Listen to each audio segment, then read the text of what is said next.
Hi friends, ഇതെൻ്റെ birthday ഡേയിൽ എടുത്തൊരു വീഡിയോ ആണ്. എൻ്റെ കയ്യിലിരിക്കുന്ന ഈ റെഡ് റോസ് ബൊക്കെ കണ്ടോ? കാണാൻ എന്താ ഭംഗിയല്ലേ? അതുപോലെ തന്നെ വളരെ മനോഹരമായൊരു ബർത്ത്ഡേ സെലിബ്രേഷൻ ആയിരുന്നു എനിക്കായി ഒരുക്കിയിരുന്നത്. പക്ഷേ ഈ ബർത്ത്ഡേ എനിക്ക് ഒരുപാട് സർപ്രൈസസ് തന്നതിനൊപ്പം ഒരുപാട് വിഷമങ്ങളും പരിഭവങ്ങളും ഒക്കെ നിറഞ്ഞതായിരുന്നു. കാരണം ഞാൻ സ്നേഹിക്കുന്നവരും എന്നെ സ്നേഹിക്കുന്നവരുമായി ഒരുപാട് പേരിൽ നിന്ന് അകന്ന് അവരാരും അടുത്തില്ലാതെ സെലിബ്രേറ്റ് ചെയ്ത ആദ്യ ബർത്ത്ഡേ ആയിരുന്നു ഇത്. എൻ്റെ ലൈഫിൽ ഞാൻ നേടിയെടുത്ത സൗഹൃദങ്ങൾ, അവരൊക്കെ എത്രയോ മൈൽ സകലെ നിന്നുകൊണ്ട് വീഡിയോ കോൾസിലൂടെയും ചാറ്റ്സിലൂടെയും തന്ന വിശ്വസുകളും, പിന്നെ കടന്നുപോയ ഓരോ ബർത്ത്ഡേസ് രാവിലെയും എൻ്റെ ഉമ്മയ്ക്ക് ഞാനൊരു മുത്തം കൊടുത്തിട്ടായിരുന്നു സ്റ്റാർട്ട് ചെയ്തിരുന്നത്. പക്ഷേ ഇത്തവണ എൻ്റെ ഉമ്മയെയും അനിയത്തിയും ആരും അടുത്തില്ലായിരുന്നു. സത്യത്തിൽ ആ ദിവസം ഞാൻ എല്ലാവരും നന്നായിട്ട് മിസ് ചെയ്തു. പക്ഷേ എന്നെ അതിലും മനോഹരമാക്കിയത് ഞാൻ ഇവിടെ നേടിയെടുത്ത സൗഹൃദങ്ങളാണ്.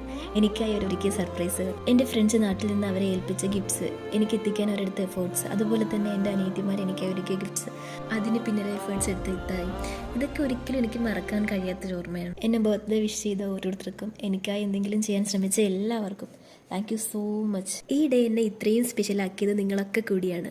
ഡിസ്റ്റൻസ് എത്രയുണ്ടെങ്കിലും സ്നേഹത്തിന് അതൊരു തടസ്സമല്ലെന്ന് ഈ ബർത്ത്ഡേ വീണ്ടും എന്നെ ഓർമ്മിപ്പിച്ചു. ഒരുപാട് സ്നേഹവും നല്ല വിശേഷങ്ങളുമായി ഞാൻ അടുത്ത വീഡിയോയിൽ വരാം.